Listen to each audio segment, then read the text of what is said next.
Fala galera, tudo bem com vocês? Aqui quem fala é o professor Lucas e hoje a gente vai aí dar continuidade à nossa unidade 3, intitulada Astronomia, Desenvolvimento Tecnológico e Exploração do Universo, tá ok?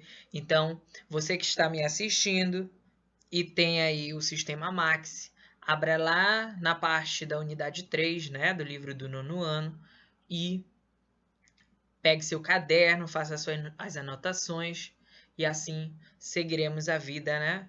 Por meio das nossas videoaulas, tá ok? Então, dando continuidade,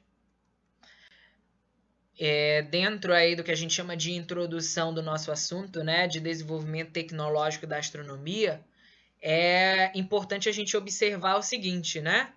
Que o ser humano, né, desde aí a astronomia, para vocês terem uma ideia, é a ciência mais antiga que a gente tem, né? Data aí cerca de 3.000 anos antes de Cristo, né? Então, por que que o ser humano ele decide criar o que a gente chama de astronomia? Basicamente porque o ser humano ele sente a necessidade, né? Ele verifica o ser humano por si só, né? Ele é muito observador da natureza, ele contempla muito a natureza, né? Contempla muito o clima. Então o ser humano ele começa a observar o seguinte: ele começa a observar o quê? Que as sementes, os frutos e as novas plantas, elas têm uma data, né? Ou seja, tem um período do ano, né? Tem uma época do ano para se desenvolver, né? Para aparecer. Então, por exemplo, você não tem fruto de uma planta o ano todo, né? De uma planta que dá fruto. Não tem o ano todo, né? Então, dependendo da espécie, cada espécie tem um momento, né? Então, o que que os seres humanos viram, né? Basicamente, o que que os seres humanos visualizaram, né? Pensaram, ó, então existe uma época do ano, né? Segundo aí o ciclo do Sol e as fases da Lua, tem uma época do ano que é bacana para a gente plantar. Então é essa época que a gente vai plantar. E através de observações eles viram, ó, então a Terra ela tem um dia e tem a noite, né? Fica claro de dia, né? E fica escuro à noite. Então, o que que eles pensaram? Ah, por que que isso acontece, cara? Por que que isso acontece, né? Em geral, a gente fica perguntando isso, né? A base científica é uma pergunta. Então, por que que isso acontece, né? Então, como era possível fazer essas previsões, né? Como os astrônomos... Então, é essa pergunta, né? Como era possível fazer previsões? Como era possível, então, o indivíduo dizer, ó, você tem que plantar nessa época, porque nessa época é o período bacana para te plantar, que é o período que está chovendo. Então, se está chovendo, é bacana para te plantar a semente, porque aí ela vai ter água, né, para se desenvolver. E quando chegar um tempinho lá, né, no período de verão, aí a plantinha já vai estar bacana e tu vai conseguir colher. Então, basicamente, era isso que era pensado ali nessa época de desenvolvimento da astronomia. Então, a astronomia ela começa a se desenvolver por uma questão agrícola, né? Então, a astronomia ela se desenvolve porque da necessidade do ser humano em o quê? Em discutir, né? Em verificar como é que a gente pode fazer previsões para a gente plantar no tempo certo, para a gente colher no tempo certo determinadas coisas, né? Então, o desenvolvimento da agricultura ele só é possível a partir do estudo e do desenvolvimento da astronomia, que é uma ciência, né? Que engloba aí a física, a nossa física, né? A matemática e a biologia e a química, né? Então a astronomia ela engloba tudo isso, né? Professor estuda física. A física, basicamente, a física ela não estuda lá a parte de cinemática, movimento, né? Então, a física estuda energia, movimento, né? E isso pode ser associado a planetas? Lógico que sim, né? Pode ser associado a qualquer corpo celeste. Assim como a matemática, né, que faz todos os cálculos aí de período de rotação, de translação, né? E a biologia a química, né? A química estuda de que é composto, de que é feito determinado planeta ou determinado corpo celeste. E a biologia vem dizer, será que tem ser vivo lá? Então, basicamente, a astronomia, ela reúne essas quatro ciências, né? Essas quatro ciências, elas vão promover, né, o desenvolvimento do que a gente chama de a astronomia. Então, os cientistas, eles começam a fazer essas perguntas, né, de como é possível nós fazermos essas previsões. Então, como é que foi feito essas previsões pelos primeiros astrônomos, né? Através do que a gente chama de observação. A observação, por exemplo, da nossa estrela maior, né? A nossa, que não é a maior, mas é a nossa estrela aí do sistema solar, o que a gente chama de Sol. A compreensão de como funciona, como é o mecanismo do Sol, deu aí a nossa ideia de compreensão dos dias e das noites, né? Então a gente verificou que quem define o dia e a noite, na verdade, é a iluminação ou não, né? É aonde a luz do sol está conseguindo chegar ou não está conseguindo chegar. Então, basicamente, é isso que acontece, né? Então, os cientistas, eles fazem previsões de quê? A primeira, né? A primeira possível coisa a se dizer foi a descoberta através da observação do sol, do dia e da noite. Então, os astrônomos disseram assim, bora observar o sol para tentar entender como é que funcionam as coisas? Então, eles disseram assim, bora, né? O outro disse assim, bora. Então, basicamente, né? Foram começar a entender o sol. E eles viram, olha que bacana, né? O dia e a noite, quem é que define o dia e a noite? Não é a Terra, cara, é o sol. Então, os caras aí verificaram que quem define o que a gente chama de dia e noite na Terra é o que a gente chama de sol, né? E isso a gente já aprendeu lá no 8º ano. Então, além disso, os cientistas também observaram o quê? Que a Lua, né? Ela pode ser visualizada aqui da Terra de diferentes fases, né? Então, a Lua, em geral, ela tem aí no total de 4 fases, né? A fase de lua nova, a fase de lua quarto crescente, isso aí a gente estuda lá no 8º ano, né? Mas por que isso é interessante, professor? Porque a observação da lua, ela permite a descoberta do que a gente chama de marés, né? A maré alta e a maré baixa, por exemplo, é o que a gente chama aí, é essencial para a gente entender. A maré baixa e a maré alta, ela é influenciada diretamente pela lua, né?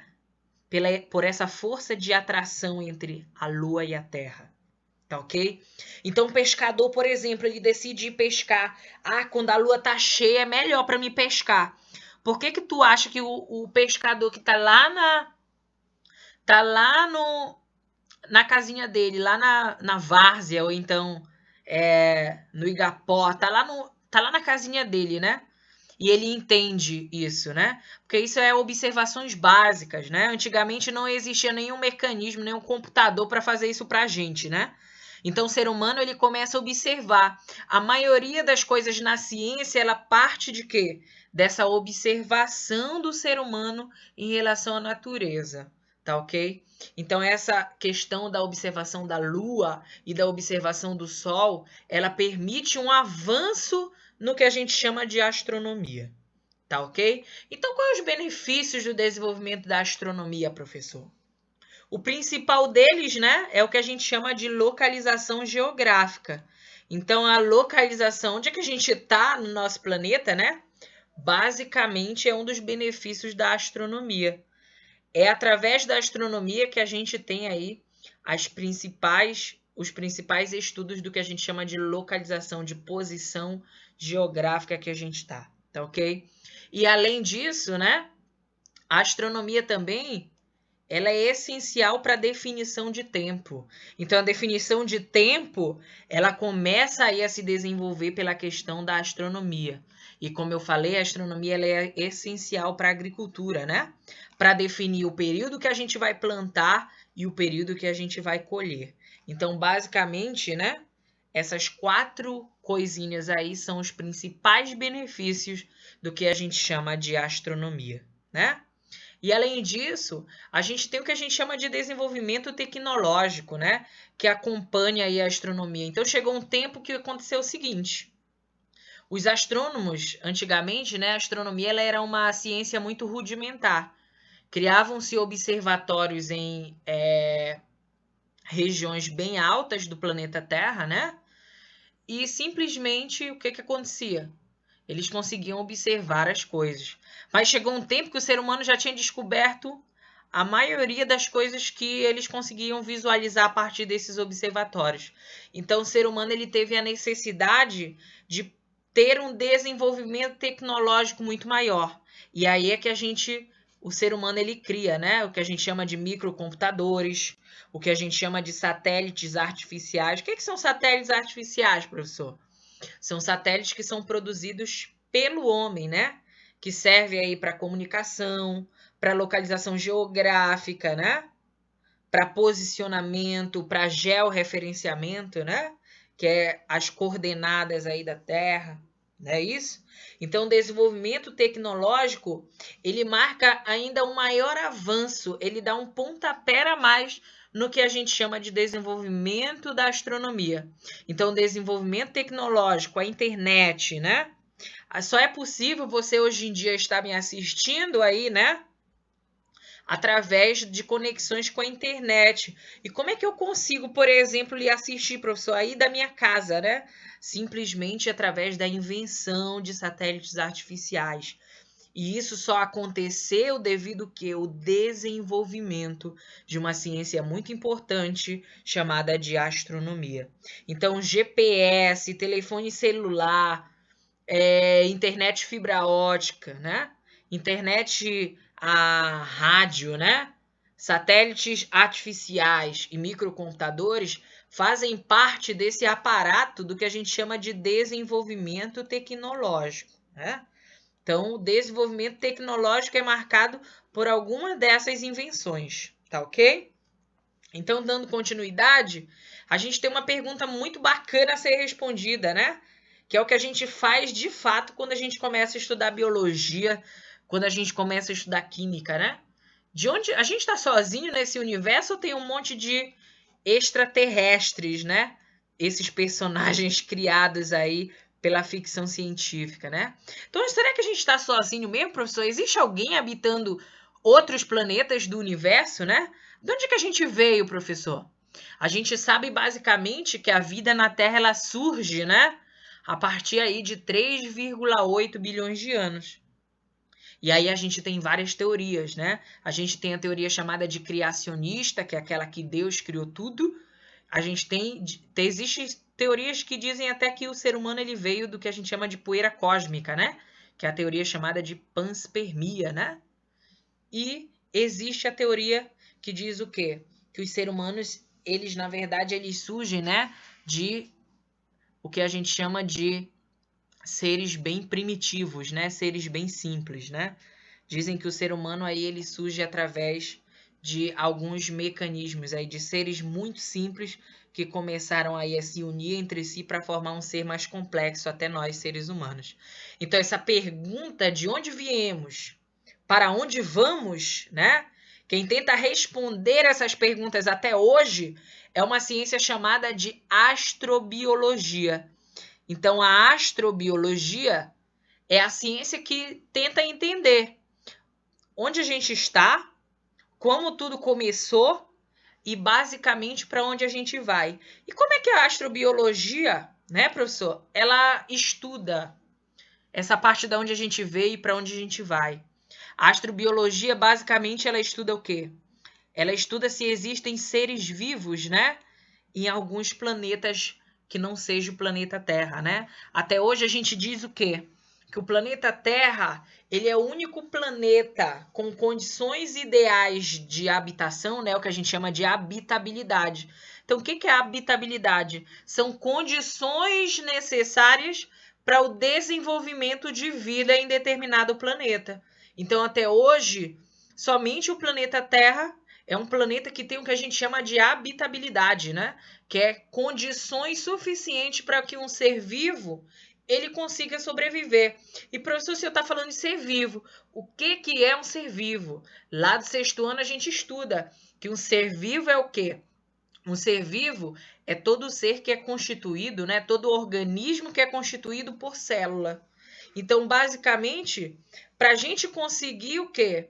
Que o indivíduo que é composto por célula seja considerado um ser vivo, para que ele consiga sobreviver, ele precisa ter condições necessárias de sobrevivência. E é isso que a astrobiologia estuda. Se tem água em determinado planeta, né? Se tem substâncias químicas que promovem a vida em outros planetas e se tem esses vizinhos estranhões aqui, né? esses personagens das ficções científicas. Existe mesmo, né, vida em outro planeta? Muitos cientistas acreditam que já existem vida em outros planetas. Por quê? Porque as bactérias, né? Por que a gente estuda a bactéria e não estuda outro bichinho, professor?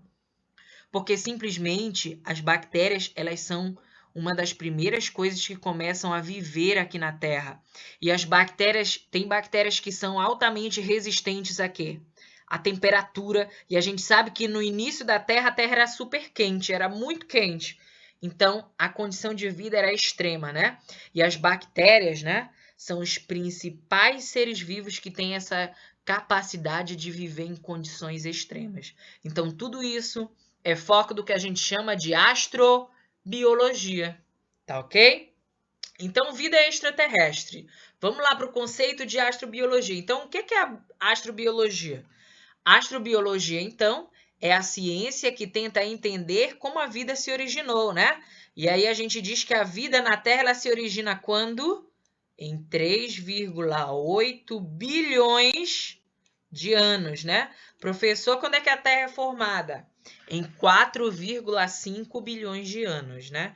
Então tem uma diferença da criação do planeta Terra para o que a gente chama de vida, de ocupação de um ser vivo na Terra. Então a astrobiologia, ela tenta se preocupar de como a vida chegou na Terra, como se originou a vida na Terra, né? E se existe vida em outros planetas. Até agora, a gente não conseguiu encontrar vida em outros planetas, né? Porque, devido os nossos recursos de estudos astronômicos ainda serem, né, muito rudimentares. Por quê?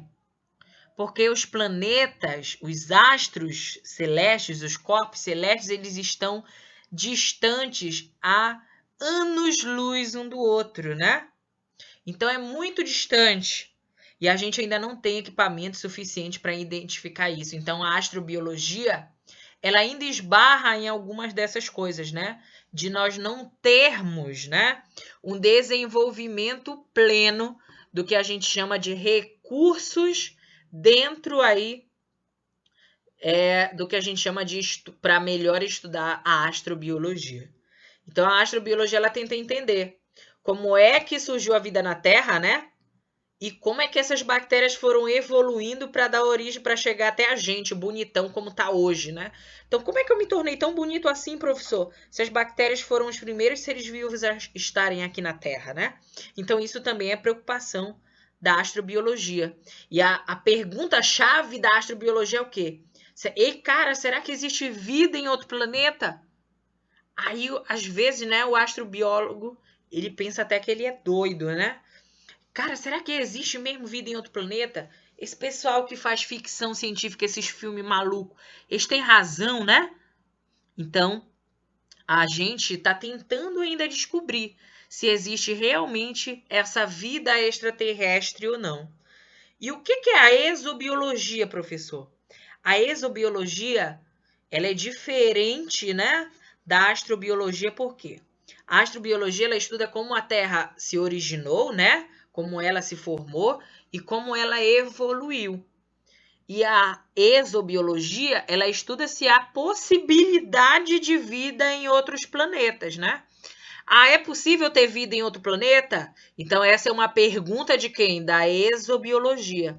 E como é que a exobiologia verifica se tem vida em outros planetas? Primeira coisa que a exobiologia faz é o quê? Examinar se tem bactérias, né, em outros planetas. Por quê, professor? Porque as bactérias são os organismos vivos, né, mais primitivos que a gente tem, mais simples. Quando falar em primitivo, é simples, né? Mais simples que a gente tem. Então a gente analisa se tem bactérias lá e se tem uma coisa fundamental que a gente estuda lá na biologia, que é a parte de água, né? Então a gente vê se tem água no estado líquido. Por quê? Para um ser vivo conseguir sobreviver, ele tem que ter uma temperatura ambiente, ele tem que ter água no estado líquido, porque a água é a molécula fundamental da sua vida, né?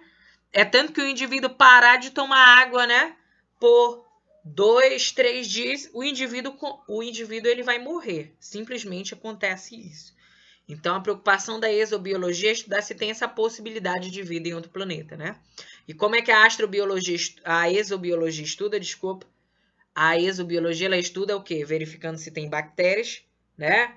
Ali, algum ser vivo, e verifica também se existe nesses planetas água, né? No estado líquido, ou seja, em qualquer outro estado. Então, o que foi encontrado até agora, né? Essa imagem aqui é uma imagem fictícia, né? O homem realmente ele foi à Lua, mas ainda não foi encontrado água nesse estado aqui na Lua, né? A Lua foi encontrado, né, segundo esses equipamentos aqui chamados de sondas espaciais, né, feitos pela Agência Nacional de Pesquisas Espaciais Americanas, a NASA.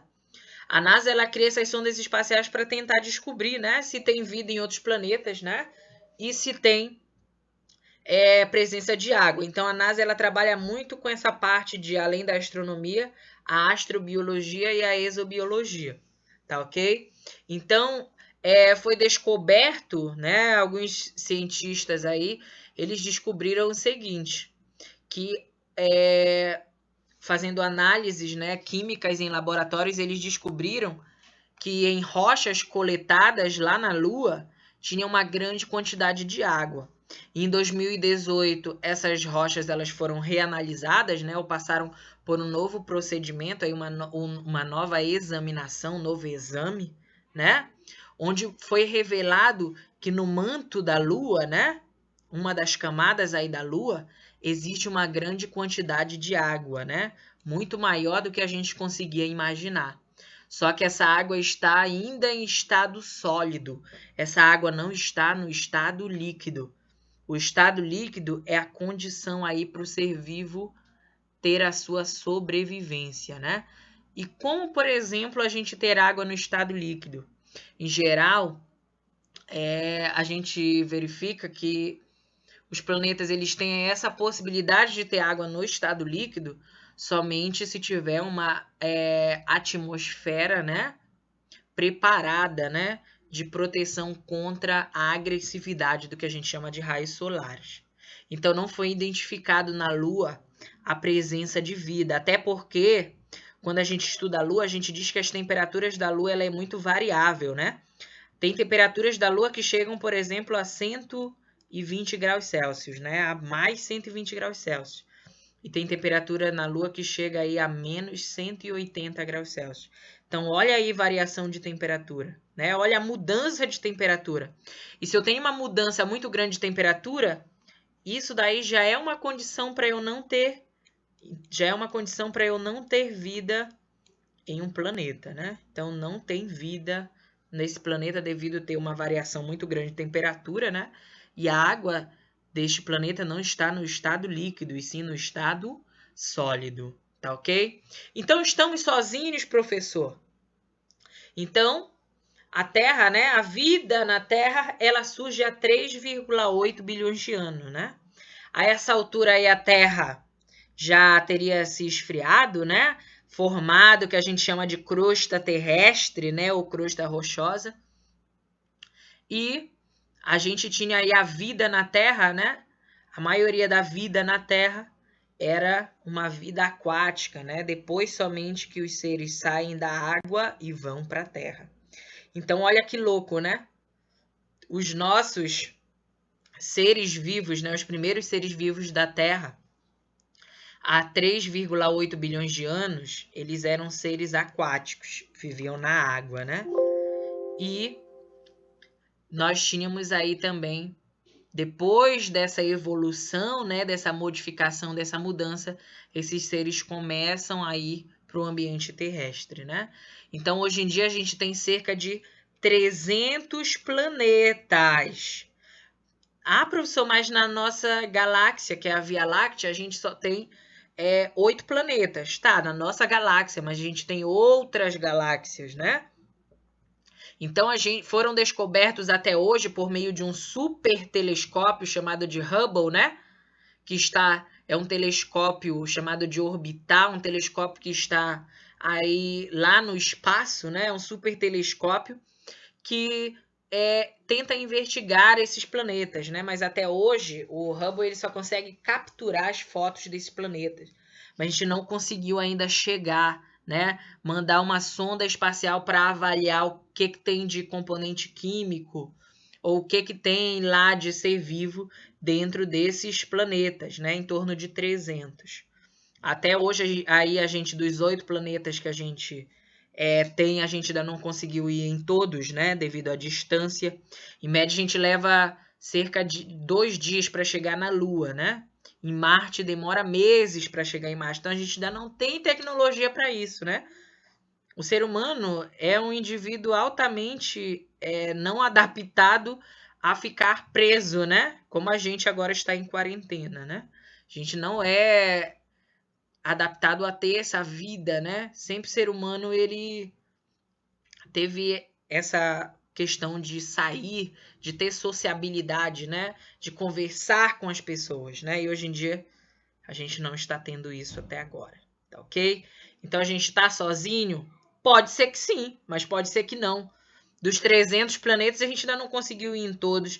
A gente não investigou se tem bactérias, se tem vírus ou se tem algum ser vivo ali. Ah, professor, mas vírus não é ser vivo. Boa, né? Vírus não é ser vivo, né? Porque o vírus não é formado por célula, tá ok? Então, a vida além da Terra. Então, é possível que a vida tenha começado em Marte? Sim. Por quê? Porque Marte, né, segundo os cientistas, Marte é um planeta que já teve água no estado líquido. Olha que bacana. E Marte tinha uma atmosfera com elemento essencial da gente, né? Que é o carbono. Então, lembra que eu falei de substâncias orgânicas? Olha que bacana aí o conteúdo de química e de biologia se encontrando, né? Então, lembra que eu falei que tem seres que são constituídos de carbono, né? E eles recebem o nome de quê? De orgânicos e seres que não têm carbono, né? Então, geralmente, os seres vivos, eles são constituídos de carbono. Então, você é constituído, parte de você é constituída de carbono. Então, Marte, ela tinha uma atmosfera de dióxido de carbono, né? Então, olha que bacana. O ambiente de Marte, né, há bilhões de anos, ele era quente e úmido. Então, por que os cientistas eles concentram muito pesquisas em Marte? Porque os cientistas descobriram que, fazendo datações de rochas, né? A gente vai descobrir o que é datação na nossa aula de radioatividade mais adiante. A gente descobre o que é datação e a gente verifica o quê? Que a Marte foi feita uma datação, né, usado um elemento radioativo e foi descoberto que em Marte, antigamente o clima de Marte era quente e úmido, né? E que existia água no estado líquido. Hoje a gente sabe que há uma grande quantidade, né, de água em Marte, mas é água no estado sólido, né? Como aquele que a gente tem dentro aí do congelador da nossa geladeira. Então, para onde que essa água foi, professor? Porque hoje a superfície de Marte é muito fria e seca. Para onde que essa água foi? Dizem, né, os cientistas, que o que aconteceu com essa água de Marte, né? Parte delas congelaram, né? Ficaram no que a gente chama de calotas polares, e parte delas escapou parte dessa água escapou para o espaço, né? Então, parte da água começou a evaporar e foi para o espaço. Então, Marte se tornou o quê? Muito fria e muito seca, né? Impossibilitando vida. Mas até hoje acredita-se o quê? Que Marte, há bilhões de anos, foi o primeiro planeta a ter vida, né? A ter seres vivos habitando, né? Tá ok? Então, exoplanetas e planetas extrasolares. Então, Marte, né, é o planeta mais estudado pela astronomia. Por que que... Ah, professor, esses astrônomos são muito chatos, né? Só estudo esse negócio de Marte, Marte, todo tempo Marte, né? Na verdade, o ser humano, né, ele estuda Marte por quê? Porque, como eu falei, o desenvolvimento de tecnologias astronômicas, né, ainda é muito rudimentar. O ser humano ainda não se adaptou para passar 2 anos viajando para chegar até em um planeta mais distante, né? Ou a 3, 4, 5, 10, 52 anos terrestres. O ser humano ainda não está adaptado para isso, né? Ainda não está modificado para isso. Então a gente estuda Marte por quê? Porque a gente leva um tempinho para chegar lá, menor do que em outros planetas, né? E aí a gente usa a tecnologia dos ônibus espaciais que já foram aposentados, né? E dos foguetes espaciais, tá ok? Então a gente estuda Marte, né? Por ser mais próxima do planeta Terra e por possuir elementos como o carbono. O porquê que a gente estuda aí a composição química? O que é importante estudar química, né, professor? Ah, professor, é muito chato estudar química, né? Por que é importante a gente estudar? Porque a gente tem química, né, pessoal? A gente tem essa parte da disciplina de química no seu cotidiano. Se você vai tomar café, se você vai escovar o dente, o seu corpo, né, tem toda a química possível, né? Ah, por exemplo, na pasta de dente, para ser feita a pasta de dente, você precisou quimicamente unir alguns elementos, né? O flúor, o cálcio e algumas coisas a mais. Assim como outras relações. Por que eu estou falando isso? Porque é importante você entender que o quê? A química não é uma ciência isolada e que você não está estudando a química simplesmente por questão de currículo, né? Por que a gente estuda a química? Porque a química, a biologia, ela está no seu cotidiano. Todos os dias você utiliza a química e utiliza a biologia. Então, o que a gente procura nos planetas? Água, né? Carbono. Então, se tem carbono, significa que teve vida. Então, por que a gente estuda Marte? Por que a gente diz que Marte já teve aí, né? Possivelmente ser vivo? Porque Marte tem uma grande concentração de carbono na sua superfície, tá ok? Então, condições habitáveis, né? Como é que a gente faz um planeta habitável, professor? Porque a gente tem o seguinte hoje em dia, né? Essa corrida, essa busca pelo que a gente chama, né? Se o planeta Terra acabar, para onde que a gente vai, professor? Então, para a gente ir para um planeta, qual a condição que a gente tem que ter? Qual a condição de vida que a gente tem que ir para um planeta, né? A primeira delas é orbitar uma estrela que é capaz de produzir luz, né? Como o Sol por bilhões de anos. Então, qual a primeira condição para a gente ter vida em determinado planeta? Qual a primeira condição? A primeira condição é ter o que a gente chama de uma estrela como o nosso Sol, né? E qual é a outra condição, professor? É a gente ter uma superfície rochosa, né? Por quê? Porque se a superfície for molenga, muito fria ou muito quente, eu não consigo ter água no estado líquido. Então eu tenho que ter o quê? O Sol. Eu tenho que ter o quê? Água no estado líquido. E tenho que ter o que a gente chama de campo magnético, né? Que evita o quê? Que ventos estrelares, né? Que forças de explosões de estrelas e raios cósmicos atinjam aí o nosso planeta. Então a gente tem que ter 3 condições essenciais para ter vida em um planeta, né? Campo magnético, ser rochoso para ter água no estado líquido, né? E ter um sol que produza energia, né? Por vários bilhões de anos, tá ok?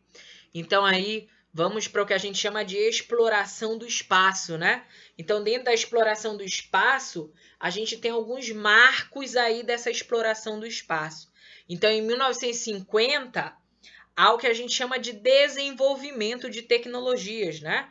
Como a criação do que a gente chama de satélites naturais, satélites artificiais, desculpem, que promovem aí um avanço na questão da comunicação. Então aqui a gente tem um exemplo do que a gente chama de satélite, né? Então aqui a gente tem um exemplo de um satélite artificial, né? Telescópios, né? Como o telescópio Hubble, que é um avanço imenso para a questão da astronomia, né? Sondas espaciais, né? Então as primeiras atividades espaciais, elas tratam-se aí de disputas, né? Então, se a gente for analisar o contexto histórico, a história por trás da astronomia, a astronomia ela sofre um grande avanço aí, né, no século XX, devido a uma disputa espacial entre duas potências mundiais, os Estados Unidos, né, e a União Soviética, né? Desculpe aqui. Aqui é a União Soviética, né? URSS, né? Então, União Soviética.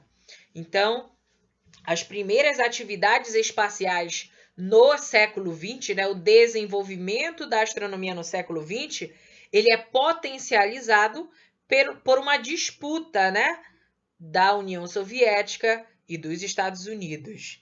E existe um tempo que esses dois param de brigar, porque é um tempo que os Estados Unidos já conseguiu chegar lá na Lua, né? A União Soviética para então de brigar com os Estados Unidos e eles decidem mandar, né, em uma missão em conjunto a Estados Unidos e União Soviética, o que a gente chama de Apollo, né? Que era um ônibus espacial aí bastante importante pra gente. Então, o primeiro cara aí no espaço foi esse cara bem aqui, ó, chamado de Yuri Gagarin, né? E ele foi numa nave chamada de Votsky, né? Então, o primeiro cara aí no espaço, né? O primeiro cara aí no espaço foi esse cara bem aqui, o Yuri Gagarin. E o primeiro cara aí na Lua foi esse daqui, chamado de Neil Alden. Então, o Neil Alden, ele foi o primeiro cara aí na Lua. E o primeiro cara aí pro espaço, né? É o que a gente chama lá em 1961. É um cara chamado de Yuri Gagarin, né? Então, a gente tem aí, né? De início, a gente tinha os foguetes, né? Isso era uma prática que eu iria fazer com vocês, a produção de foguetes, né? Ah, professor, dá de fazer um foguete igual esse da imagem? Não, né? A gente ia fazer o foguete de garrafa PET mesmo, né? Mas a gente ainda vai fazer esses foguetes ainda, não se preocupe. Ainda vamos fazer assim que passar todos esses eventos aí, nós iremos fazer esses foguetes, tá ok? Então, os foguetes eles são trocados, né, dentro do avanço aí da astronomia para o que a gente chama de ônibus espaciais, né? Que é o que permite essa volta com maior segurança dos nossos astronautas, tá ok? E a gente teve um cara aqui do Brasil, né, que foi para o espaço também, que hoje é o nosso ministro da Ciência e Tecnologia, né? Que é o que a gente chama de Marcos Pontes. Ele foi o único cara do Brasil a conseguir ir para o espaço, né, até hoje, de astronauta, tá ok? Então, o Neil Alden é o cara que vai para a Lua e o Yuri Gagarin é o cara que vai ser o primeiro homem aí no espaço em 1961. Dúvidas, questionamentos, desabafos, né? Me procure. Estou aí para solucionar as suas dúvidas, né? Colaborar aí dentro do seu ensino pedagógico, né? Do seu processo de aprendizagem. E uma missão para você fazer, né? É o seguinte: a missão para você fazer após verificar essa aula é fazer as atividades do sistema lá da página 302 à página 306. Com isso, finalizamos a unidade 3 e obrigado por tudo. Não se esqueça de se inscrever no canal, né? E se já está inscrito, se gostou, dá um like. Se não gostou, né? Paciência. Boa noite a todos e obrigado. Até a próxima aula.